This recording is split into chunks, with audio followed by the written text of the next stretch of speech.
મને ઘણીવાર થાય કે તમારી જેટલી ફિલ્મો છે રોનક, આપણે ફિલ્મો વિશે આગળ વાત કરીશું, પણ મને આ ખાલી એક મન થયું તમને કહું કે એક પિક્ચર તમારું, એક ગુજરાતી ફિલ્મ ની મજા એ છે કે દરેકનો એક જ ફોકસ મેસેજ છે. ઘણી બધી ફિલ્મો બની છે ગુજરાતીમાં, ઘણી બધી ફિલ્મોમાં બહુ બધા મેસેજ હોય, કન્ફ્યુઝડ મેસેજ હોય, ક્લેરિટી ના હોય, પણ તમારા દરેક ફિલ્મોની અંદર એક જ મેસેજ હોય, ભલે બહુ જબરદસ્ત સ્ટ્રોંગ ના હોય, પણ એક મેસેજ હોય, એ ફોકસથી આવતો હોય અને એ ઇઝીલી કન્વે થઈ જતો હોય, અને એને કારણે તમારી એક ફિલ્મ એકદમ જુદી પડે છે. તો મે બી તમે જ્યાં કીધું કે તમે, મારો એક સવાલ એ પણ છે કે તમે ફિલ્મો કેવી રીતે ચૂઝ કરો છો, you know that can be this answer, કે તમે કદાચ પૂછતા હશો તમારી જાતને કે કોઈક ના ગમતી ફિલ્મ હોય તો એ આઈ થિંક ફિલ્મ મારા હિસાબે ફિલ્મ બનાવવાનું કારણ એક જ હોય કે એક માણસને કોઈક વાર્તા કહેવી છે. હવે એ વાર્તા કહેવા, એની વાર્તા એને જો કહેવી છે, એ ઓનેસ્ટીથી કહેતો હોય ને, તો મને એ વધારે એટ્રેક્ટ કરે છે, because then I know that એ ઇન્વેસ્ટેડ છે એમાં. અમુક લોકોનું કેવું હોય કે ભાઈ કહેવાય ને કે ભાઈ પ્રોડક્શન ડ્રીવન ફિલ્મ્સ હોય કે જે લોકો માસીસ ઓડિયન્સને કેટર, કે ભાઈ આમાં કોમેડી બી હોય, આમાં ફેમિલી ડ્રામા બી હોય, આમાં રોમેન્સ બી હોય, બધું કરી શકતા હોય એવી કોઈક વાર્તા. હવે એમાં વાર્તા તમારી ખોવાઈ જાય, બિકોઝ તમે વાર્તા કહેવા માટે નથી કરી રહ્યા. સાચી વાત. તમે એક પ્રોજેક્ટ ઊભો કરી રહ્યા છો બેઝિકલી. સો અને એ વાર્તા જો કોઈકની અંદરથી આવી હોય કે જે એને કહેવાનું મન છે લોકોને, તો એ સરસ રીતે, એના હિસાબે એ સરસ રીતે કહી જ દેતા હોય છે. આઈ થિંક તમે જે ક્લેરિટી કીધી ને, કદાચ ઓછા એક્ટર્સમાં હશે કે ફિલ્મોની સિલેક્શન વખતે કઈ ફિલ્મની ક્લિયરલી એક સ્ટોરી બહાર આવે છે અને કઈ ફિલ્મ બહુ એન્ટરટેનિંગ છે, એ વચ્ચેનો જે ડિફરન્સ હશે. Again it's a choice. યા પણ એ ડિફરન્સ સમજવો ના સમજાતો બી હોય, પણ એ ચોઇસ હાશ. તો આઈ ડોન્ટ થિંક આપણે જેટલા બી લોકો એક્ટિંગ અહીંયા આપણે ત્યાં કરે છે, એમાંથી ઘણા લોકો go for a choice which will make them successful, which will make them popular, which will make them એમના ગોલ પ્રમાણે ફિલ્મ સિલેક્શન થાય. correct એમને what do you want out of this. મને હું ફિલ્મ, મેં જેમ કીધું, હું એક્ટિંગ એટલે કરું કારણ કે મને મજા આવે છે. સો જે વસ્તુમાં મને દેખાય કે ભાઈ આ કરવામાં મને મજા આવશે, આ પ્રોસેસમાં મને મજા આવશે, લોકો આજુબાજુના છે એ લોકો સાથે કામ કરવાની મજા આવશે, તો those are the reasons I use to choose. કદાચ તમારા કામ સાથેની જે ઓનેસ્ટી છે ને કારણે તમે ફિલ્મો પણ એવી સિલેક્ટ કરો છો કે જે એકદમ ઇઝીલી કન્વેડ હોય છે. મે બી મને સમજાઈ જતી હશે ઇઝીલી, એટલે કદાચ હોઈ શકે. અને કદાચ એટલે તમે જે જીતની એક્ટિંગ કરો છો ને એ કરી શકો છો. ઘણી વખત ખબર છે પોતાને જ ના સમજાય સિચ્યુએશન શું છે, તો કેવી રીતે માણસ એક્ટ કરી શકે. ઘણીવાર એવું બી થાય. તમે અને આરોહી પટેલ બેવ મને સખત નેચરલ લોકો લાગો, એટલે મને એમ થાય કે કોઈક વાર તો એક્ટિંગ કરો. આઈ મીન એક્ટિંગ તો કરો. ના એ થયું હતું હમણાં, મારી જે લાસ્ટ ફિલ્મ આવી ને મિશ્રી, એમાં એ જરાક એ થોડીક ફિલ્મી પ્રકારની ફિલ્મ હતી, રોમેન્સ, કોમેડી, એક્શન. હા, એક્શન તો એટલું નહોતું, પણ બટ હા, it was a very mass oriented film. તો એમાં થતું હતું, મેં બહુ હેવીલી મારા ડિરેક્ટર પર હું ડિપેન્ડન્ટ હતો એ પિક્ચરમાં, કે ભાઈ યુ હેવ ટુ ટેલ મી, કારણ કે મને આ પરફોર્મન્સનો ટોન મને નથી સમજાતો. સો તને બહુ સરસ રીતે સમજાય છે, બિકોઝ તું દર વખતે મને એ જ રીતે સમજાઈ શકતો હોય છે. So you have to tell me whether what I am doing is okay, then it's okay.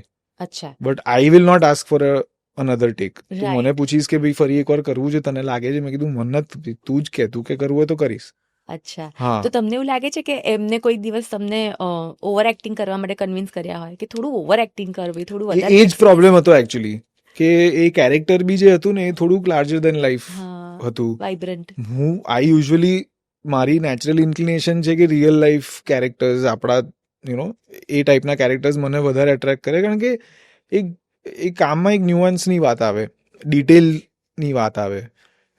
તો એ એઝ એન એક્ટર મારા માટે જેટલું ચેલેન્જિંગ બની શકે એટલું મને વધારે મજા આવે, આઈ ગેસ. તો આમાં એ ટોનાલિટી જે છે એક્ટિંગની, એમાં મને નથી, લાઈક ઇટ વોઝ ઓલ હિમ. પણ મૂવી પત્તા સુધીમાં તમને એવું લાગ્યું કે કનેક્ટ જ ના થયું? એટલે કનેક્ટ થાય ઓબ્વિયસલી, કનેક્ટ મીન્સ પણ મને ખબર ના હોય. આઈ ડિડન્ટ, ઇફ મને કોઈ પૂછ્યું હોય કે ભાઈ આમાં શું લાગે છે તારું પરફોર્મન્સ કેવું હશે, તો આમાં મને નહોતી ખબર. મેં ફિલ્મ જોઈ ડબિંગ વખતે ત્યારે મને લાગ્યું કે ના યાર હવે see the entire film is in that tone, તો કશું આઉટ ઓફ પ્લેસ નથી લાગતું, ઇમોશન્સ બી બહાર આવે છે, વાત બી સમજાય છે, સીન્સ બી સરસ થાય છે. પ્લસ તમારા co-actors be, I have been very lucky કે મેં બહુ સારા એક્ટર્સ સાથે કામ કર્યું ફિલ્મ્સમાં. સો મને બહુ સારા કો એક્ટર્સ સાથે કામ કરવાનો બી ચાન્સ મળ્યો. સાચી વાત છે. આપણા ઇન્ડસ્ટ્રીના એટલા બધા સિનિયર એક્ટર્સ સાથે, મારા કો એક્ટર્સ સ્પેશિયલી એક્ટ્રેસીસ, આપણા ઇન્ડસ્ટ્રીમાં વી આર બ્લેસ્ડ, રાઈટ, આપણું ફિમેલ ટેલેન્ટ બહુ જ સ્ટ્રોંગ છે. I agree. સો જેટલી બી ફિલ્મ્સમાં મારી સાથે જે બી ઓપોઝિટ મારી જે એક્ટ્રેસ હતી એ બધા જ એટલા સરસ એક્ટર્સ, આપણા જે કેરેક્ટર એક્ટર્સ છે એટલું બધું સ્ટ્રોંગ થિયેટર બેકગ્રાઉન્ડ. ઇનફેક્ટ એ બધા લોકોનું તમે કામ જુઓ તો તમને એવું ખબર પડે કે યાર આપણે કંઈ જ નથી કર્યું. જે એક્સપિરિયન્સ એ લોકો લઈને આવે, નેક્સ્ટ લેવલ. કે મેં આજ સુધી એક બી નાટક એવું નથી કર્યું કે જેના 15 શો બી થયા હશે, પણ લોકો એવા છે કે જે 700 800 1000 શોઝ કર્યા હોય, અને એ આખી પ્રોસેસમાં એમનું પરફોર્મન્સ એ હજારો વખત પણ ઇફેક્ટિવ, એટલું જ કન્સિસ્ટન્ટ. સો એ ધાર બહુ જ નીકળી છે એમની, બહુ જ ઘસાઈને આવ્યા છે. બરાબર છે. પણ એક રીતે છે ને, જો ઇફ દેટ્સ ધ કેસ, તો મને એવું લાગે છે કે એ લોકોની લાઈફ ઇન અ વે થોડી વધારે ચેલેન્જિંગ હશે અત્યારે, એવું હું ખાલી એઝ્યુમ કરી શકું. કારણ કે એ લોકો જે ઝોનરમાંથી આવ્યા છે ને, જે સમયથી આવ્યા છે ને, ત્યારે એક્ઝેજરેશન ઓફ એક્સપ્રેશન, થોડી ઓવર એક્ટિંગ, એ બધું કામ કરતું હતું, અને એ લોકો એવી રીતે મંજાઈને આવ્યા છે. તમે being you a very natural actor, એક બહુ સરસ વસ્તુ એ હતી કે તમે એટલા કરેક્ટ સમયમાં એક્ટિંગમાં આવ્યા કે તમારી જે નેચરલ એક્ટિંગ છે એ જ વધારે એક્સેપ્ટન્સ લોકો રાખે છે. કે તમે હસો છો કે રડો છો કે બે યાર બોલો છો, એમાં પણ જે નેચરાલિટી આવે છે કે તારે સિરિયસલી તારે હવા કાઢવા નથી આવડતું, હવે એ જે ટોન આવવો, તારી પાસે પિન છે, હવે તારી પાસે પિન છે એવું ચોખ્ખું તમે કોઈ શુદ્ધિકરણ ના કર્યું શબ્દોનું, અને જે નેચરલી નીકળ્યું. પણ એ એકચ્યુઅલી ડિરેક્ટર્સના બી બહુ ઇમ્પોર્ટ હોય છે એમાં, દે રિયલી ટેલ યુ. કારણ કે જે નાડી દોષનું કેરેક્ટર છે, again I can relate with the character because I also have a sister, I also but એ પ્રકારનો માણસ હું નથી. હા, એક્ઝેક્ટલી. સો એ જે કેરેક્ટરના ન્યુઆન્સીસ જે છે ને, એ કેડીભાઈ ના થ્રુ મને કેટલા બધા, ઓબ્વિયસલી એમના થ્રુ મને મળે, because he was a writer and director. બરાબર છે. તો એ જે તમે બધી વાત કરી ને, કે એમાં ઘણા એવા શોર્ટ્સ હશે કે જેમાં મેં 3 4 5 રીટેક્સ આપ્યા હશે for that tone. So it's never a single person process. બહુ સરસ. તમારું જે હસવાનું પણ છે, ઇટ્સ લાઈક મને એમ થાય કે એના મીમ્સ કેમ નથી બન્યા હજી સુધી. એક ડાડી દોષમાં જ તમે જે ખબર છે અવાજ કાઢીને પતલું હસો છો, હવે એવું નહીં કરી શકું, પણ તમે જ કરી શકો. પણ કહેવાનો અર્થ કે નેચરાલિટીની જેટલી બી રિક્વાયરમેન્ટ હોય ને, એ તમારી એક્ટિંગમાં દેખાય છે, એટલા માટે મજા આવે છે. એ હસવાનું એકચ્યુઅલી બહુ ફની એક ઇન્સિડન્ટ છે. એમાં એક સીન હતો જેમાં હું કિચનમાંથી પાણીની બોટલ લઈને બહાર આવું છું, અને ત્યાં મારા મમ્મી કંઈક એવો ભડકતો સવાલ પૂછી લે છે પેલીને, અને પેલી એકદમ આમ ખોટું બોલવું પડે છે, ને ત્યાં હું હસું છું ખાલી એટલું જ કરવાનું. એના લગભગ 18 થી 20 ટેક થયા હશે. એમને મંદિર ઉતારવાની વાત છે, અને તમે કહો છો કે તારા કૌલાની વાત કહી દઉં, એટલે પેલી કહી હું ઉતારી દઈશ મમ્મી. ના, એ તો ટેબલ ઉપર હતા. હા, તો ત્યારે તમે આ એટલે એ હતું, પણ એ જે પર્ટિક્યુલર જે ટેક હતો ને, એમાં એ ફર્સ્ટ હતું કે જ્યારે પછી ખબર પડી ગઈ છે આવી રીતે હસવાનું. અચ્છા. પણ એ ટોન હસવાનો લાવતા 17-18 ટેક થયા હતા, મને યાદ છે. અચ્છા. સો ત્યારે હું એકદમ થોડી વારમાં યાર મને હસતા નથી આવડતું, આટલા ઠીક.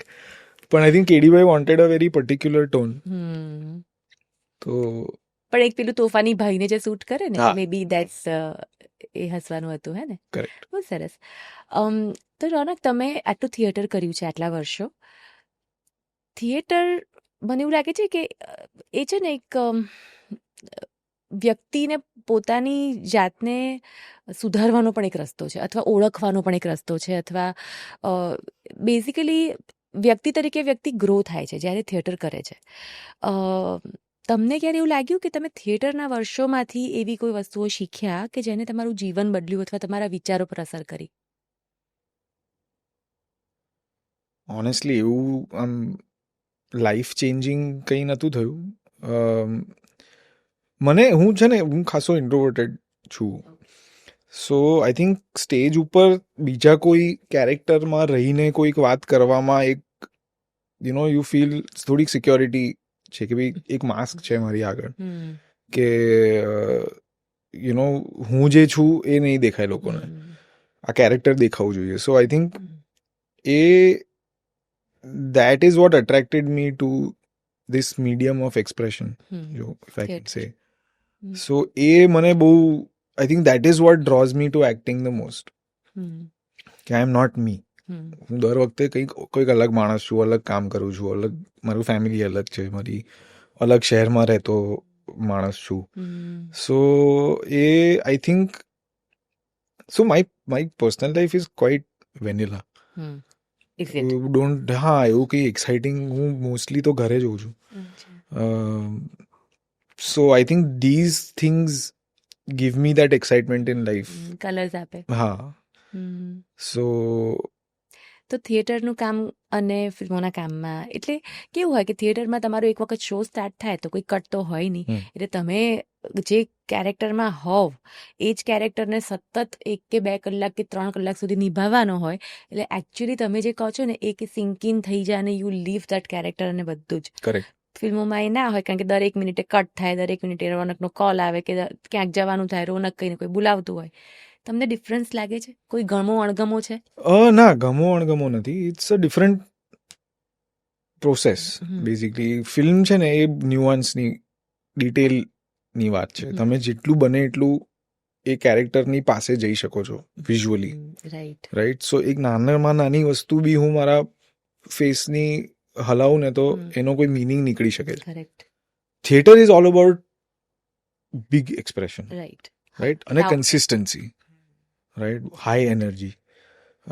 ફિલ્મ ઇઝ વેરી, તમે એકચ્યુઅલી સેટ ઉપર આવો તો શોર્ટ ચાલતો હોય તો તમને કદાચ સંભળાય બી નહીં શું ચાલી રહ્યું 2 જણ વચ્ચે, કારણ કે ડબિંગ કરવાનું છે એના પછી. So you don't need to talk very loudly, you have two be very focused.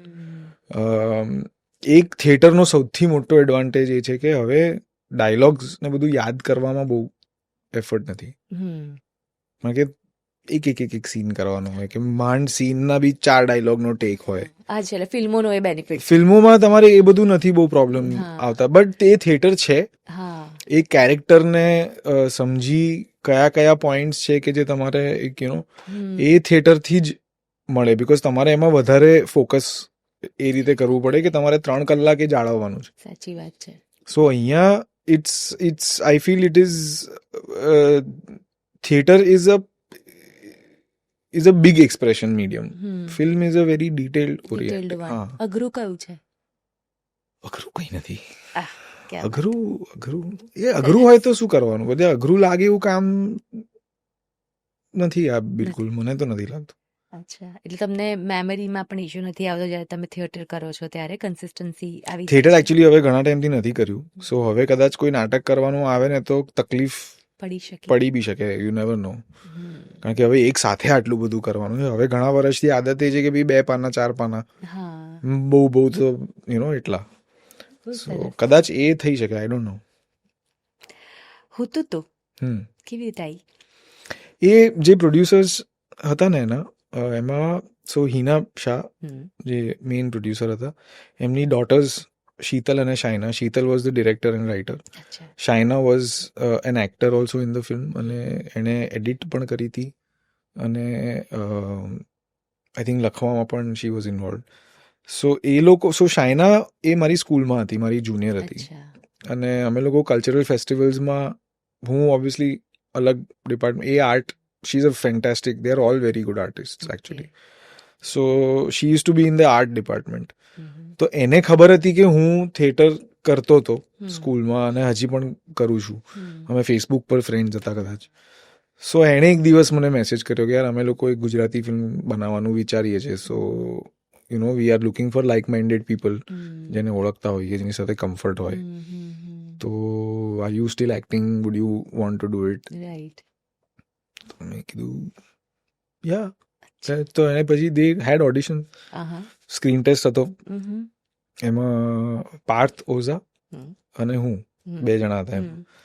સો અમારા બેવનું ઓડિશન એક જ દિવસે હતું અને he audition for my role, I audition for his role, અને કાસ્ટિંગ પછી ઊંધું થયું.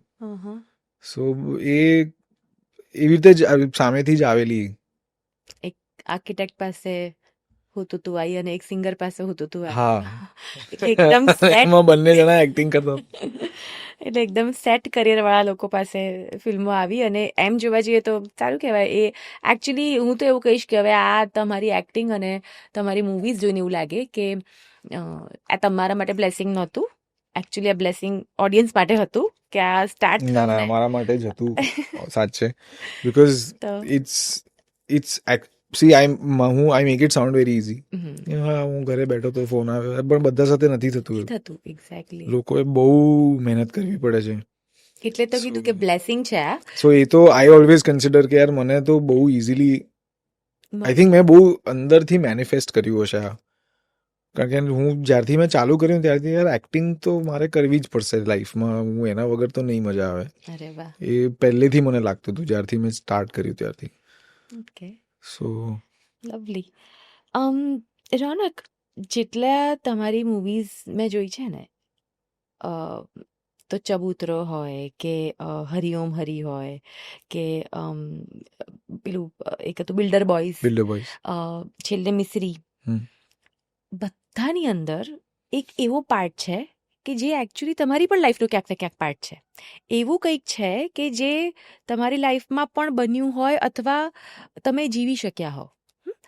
એટલે જ્યારે તમે મને નાડી દોષની વાત કરી ને ત્યારે મને એ વાત યાદ આવી કે સાચી વાત છે કે તમે એક જગ્યાએ આવી રીતે મેન્શન કર્યું છે કે તમે જ એક ભાઈ છો અને તમે ભાઈની જેમ જીવ્યા છો અને તમારા માટે નેચરલી બહાર આવ્યું, રાઈટ?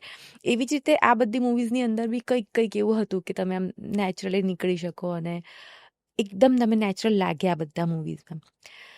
21મું ટિફિન એ એક એવું હતું મૂવી કે જેની અંદર તમારી લાઈફ સાથે એને કોઈ લેવા દેવા નથી, બરાબર? તમે કમ્પ્લીટલી એક ડિફરન્ટ કેરેક્ટર પ્લે કરી રહ્યા છો અને કમ્પ્લીટલી ડિફરન્ટ ઇમોશન સાથે ડીલ કરી રહ્યા છો. તમારી આઈઝ બહુ જ એક્સપ્રેસિવ છે, એટલે ઘણી બધી એક્ટિંગમાં તમે જ્યારે પોકર ફેસ પણ રાખો છો ત્યારે બી કમ્યુનિકેટ થતું હશે. પણ 21મું ટિફિન જેવું ટ્રિકી ફિલ્મ કેવી લાગી, કેવી રીતે કરી? એ તો બહુ ઇઝીલી કરી એકચ્યુઅલી, કારણ કે એમાં વિજયભાઈનું વિઝન એકદમ ક્લિયર હતું. સો સી એક્ટર છે ને એ ટૂલ છે, માધ્યમ છે. આપણે PR અને એ બધામાં વી ફીલ કે actors are the centre of everything, but they are not. They are a part of much bigger picture. અને અમારાથી ઘણા વધારે ઇમ્પોર્ટન્ટ લોકો છે જે આ ફિલ્ડમાં કોન્ટ્રીબ્યુટ કરે છે. સો ઇટ ઇઝ, મારા હિસાબે ઇટ ઇઝ વેરી ઇમ્પોર્ટન્ટ. આવું એક ટર્મ છે ડિરેક્ટર્સ એક્ટર કે, but it is a very natural thing. Every actor is a directors actor, કારણ કે ફિલ્મ તો ડિરેક્ટર જ ડિરેક્ટ કરે છે. કોઈ એક્ટર મેં તો નથી જોયો જેની સાથે મેં કામ કર્યું હોય કે જે ડિરેક્ટરની ઉપર જઈને કે ના હું આ રીતે કરીશ. બરાબર છે, કદાચ એ જગ્યાએ પહોંચવા માટે પહેલા તમારી ડિસ્કશન તમારું થાય કે યાર ઓકે એક મને એવું લાગે છે કે આ વસ્તુ આ રીતે પણ થઈ શકે, ડિરેક્ટર કહે છે કે આ વસ્તુ આ રીતે પણ થઈ શકે, પણ at the end of the day vision તો ડિરેક્ટરનું, પ્રોજેક્ટ વાર્તા ડિરેક્ટરની છે, એ વાર્તાકાર છે. સો મને I am very comfortable handing myself over, કે જ્યાં સુધી તમને ના લાગે ત્યાં સુધી આપણે કર્યા કરીએ, જ્યાં તમને લાગ્યું કે આ બરાબર તમારા હિસાબે તો ઓકે. કારણ કે છેલ્લે તો એ લોકો એડિટ ટેબલ પર એ જ શોટ લેવાના છે જે એમને લેવો છે, તો પછી મે એઝ વેલ ડુ વોટ. સાચી વાત છે, મહેનત બચાવ બંને બાજુની. ના, બહુ સરસ. પણ એટલે મને લાગે છે કે તમે બહુ જ ઇઝમાં છો જ્યારે તમે તમારું કામ કરો છો, એટલે કદાચ આ પણ એક કારણ છે કે તમને તમારા પોતાના પર્સનલ કોઈ સેલ્ફ રિસ્ટ્રિક્શન્સ નથી કે હું રોનક છું તો મારે મારી જાતને આ જ રીતે પોર્ટ્રે કરવી છે કે મારે આટલી વસ્તુ નથી આવવા દેવી કેરેક્ટરમાંથી બહાર, કે અથવા કોઈ કેરેક્ટરના બિલ્ટઅપમાં મારે મારું આ ઇન્વોલ્વમેન્ટ આપવું છે, આ એડ ઓન કરવું છે. ના, એવું થાય, પણ it's a creative discussion. It is always a discussion. હા, ઇટ ઇઝ ઓલવેઝ કે ભાઈ ઓકે મને આ વાર્તા જોઈને 5 આઈડિયા આવ્યા કે ભાઈ આ વસ્તુ આ રીતે બી તો એ જરૂરી નથી કે એવું થાય, અને એવું બી નથી કે એવું તો ના જ થાય. એમ ઘણી વખત એવું બી હોય કે ના યાર આ સરસ સજેશન છે, આપણે આ કરીએ. જો ફિલ્મ માટે ઓવરઓલ કામ કરતું હોય તો એવું હોય જ. પણ મેં ઓનેસ્ટલી એક બી એક્ટર એવો નથી જોયો, unless they are very experience. Like સિદ્ધાર્થભાઈ સાથે મેં કામ કર્યું હરી ઉમરીમાં, so he use to rewrite scenes, પણ he use to rewrite them because they needed to be rewritten. અને એમના પાસે નેક છે કે અમુક એમની ના એવું નહીં, એમ નહીં કે ભાઈ હું આવું બધું બોલું છું એટલે આ ચેન્જીસ. ના સીન યાર આ બહુ લાંબો છે, એમણે એમના ડાયલોગ કાપ્યા છે કે યાર હું આટલું બધું કેમ બોલું છું, કે ભગવાને આટલું બોલવાની જરૂર ના પડવી જોઈએ. યુ નો, સો એ કેરેક્ટરમાં રહીને જ એમણે એ ચેન્જીસ કર્યા છે. એવું નથી કે યાર હું આવું કરીશ, નેવર લાઈક દેટ. અને એવું તો કોઈ નથી આજ સુધી, મેં તો નથી જોયું. સાચી વાત છે. પણ એ હવે ધીરે ધીરે મને રિયલાઇઝ થાય છે, તમે આપણી સાથે આપણે વાત કરતા જઈએ છીએ ને એમ કે એ હરીઓ મરીમાં પણ કેટલા બધા આમ સહજ ડાયલોગ, હવે એની એક જે નવી એક્સેપ્ટન્સ આવ્યું છે ને રાઇટરોમાં પણ, કે એકદમ સહજ ડાયલોગ હોય કે જે ખાલી એમ બોલ્યા હોય, પણ મેં તને તારી જિંદગીમાં બદલાવ કરવાનું કીધું હતું, ગામના લોકોને અદલ બદલ કરવાનું નહોતું કીધું. કેટલું સાદું વાક્ય, ડાયલોગ ફોર્મેશનમાં નહોતું એ, પણ એ એકદમ નેચરલી બોલાયું એટલે એ લાગ્યું બી સરસ. ડાયરિયા સ્લો મોશનમાં થતા હોય એવી સંજોગો છે. કેટલો બધો ક્રિએટિવ ડાયલોગ છે આમ જોવા જઈએ તો, અને કેટલું સરસ રીતે નીકળી ગયું. તો કદાચ યુ આર સો રાઈટ કે એક ફિલ્મની અંદર જે એક્ટર્સ ઉપરાંત જે આ રાઇટર્સ હશે, જે ડિરેક્ટરના જે પોતાના વિઝન હશે, એ બધું ભેગું થઈને ફિલ્મ એટલી સ્મૂથ બનતી હશે કે તમારા લોકોનું કામ પણ ખીલી જતું હશે. એબ્સોલ્યુટલી. એ પોસિબલ જ નથી કે એક જ માણસ સારું કામ કરે કોઈ ફિલ્મમાં. સરસ. વિરાજ નામ સાથે કોઈ સ્પેશિયલ પ્રેમ છે? ના. તો તમારી ફિલ્મોમાં રિપીટ થયું છે એ નામ? 2 જ ફિલ્મોમાં. હા, એટલે બિલ્ડર બોયઝ અને ચબુ, એ એક જ ડિરેક્ટરની ફિલ્મ છે. એટલે વિરાજ નામ. એ લેઝી માણસ છે. લિટરલી એને કીધું કે ભાઈ અમે આ જ નામ રાખ્યા જે પેલામાં હતા એ. અચ્છા. કેમ? એમ જ. કોઈ જ કારણ નથી બીજું. એટલે મને થાય કે વાહ, પરિવાર એ બધા રાજ નામ તો સુના હોગા. તો ના એવું કઈ નથી. રોનકભાઈની એવી ઈચ્છા હોય કે વિરાજ નામ તો સુના હોગા. મારી કોઈ એવી ઈચ્છા નથી. ના Chanakya is a very lead back, સખત લેડ બેક માણસ. એ બી આર્કિટેક્ટ છે બાય ધ વે. અરે વાહ. હા, સો આઈ થિંક એ અમે લોકો આર્કિટેક્ટ કદાચ છે હોઈશું એવા બધા. કદાચ તમે લોકો એવા હશો કે જેમાં સમય આપવો જોઈએ ને એમાં જ આપવાનું, બધામાં નહીં આપણે. હા, એટલે એમાં કારણ કે તેને કીધું વિરાજ કેમ, પૂછ કે ભાઈ કેમ વિરાજ, કેમ નહીં, એનો બી જવાબ નથી. બહુ સરસ. સારું થયું મેં પૂછ્યું, તો તમને ખબર પડે કે ખબર નહીં કઈ ડ્રીમ પ્રોજેક્ટનું નામ વિરાજ રાખ્યું હશે, તો કે ભાઈ આપણે વિરાજ કન્ટિન્યુ લકી છે મારા માટે કે કશું જ નહીં. ક્યાં વાત. બહુ સરસ. એને લગતો તો એને કીધું યાર પછી કેરેક્ટરના નામ કીધું કે શું રાખીએ, ખાલી એમાં ફરક એને કર્યો કે આમાં સરનેમ્સ એને બદલી નાખી હતી. That's it. એને બહુ શું કર્યું એને, ચિન્મય મિસ્ત્રી, બરાબર, because he is a contractor. Viraj Dalal because he is a broker. That's it. આનાથી વિશેષ કોઈ જ થોટ નથી. કેટલો સરસ. એટલે ઓડિયન્સ જે લોકો એવું વિચારીને બેઠ્યો, ગો વિચારીને નામ કોન્ટ્રાક્ટરનું કામ કરે છે ને એટલા માટે આવું રાખ્યું છે. બહુ સરસ. ઓકે, ફેમિલી મેન પર આવીએ. બહુ જ ગમી હતી. Happy family. Sorry, family. I wish family, પણ આઈ વિશ કે આ મેનિફેસ્ટ થઈ જાય એકવાર. અને ફેમિલી મેન 4, 5 હું આને એડિટ નથી કરવાની, આ જશે. અને મેં ફેમિલી મેન નું ઓડિશન આપ્યું છે actually. Is it? C, lovely. જે પેલું જેકે છે ને, જે કેરેક્ટર એનું. Is it? શું વાત છે. તો મજા પડી જાય જો આ જો વાત. પણ પછી જોઈને તો કે હા યાર ના જ થાય ને, સિલેક્શન ક્યાંથી થાય યાર, આવા લોકો હોય તો. એ જયારે આવીને ત્યારે અરે આનું હતું, કારણ કે ત્યારે ખબર ના હોય શું છે. બરાબર છે, નામ જ ખબર હોય. અને 6-8 મહિના પછી તમને ખબર પડે કે હા તું. હા, પણ હવે યુ નેવર નો, આવી જશે. હા, પણ હેપી ફેમિલી થઈ ગયું હતું. સો યા, વેરી નાઇસ. તો હેપી ફેમિલીના મને થોડાક એક્સપિરિયન્સીસ કહો, કારણ કે ફિલ્મ કરવી, થિયેટર કરવી અને ઓટીટી ડિફરન્ટ છે. ફિલ્મ અને ઓટીટી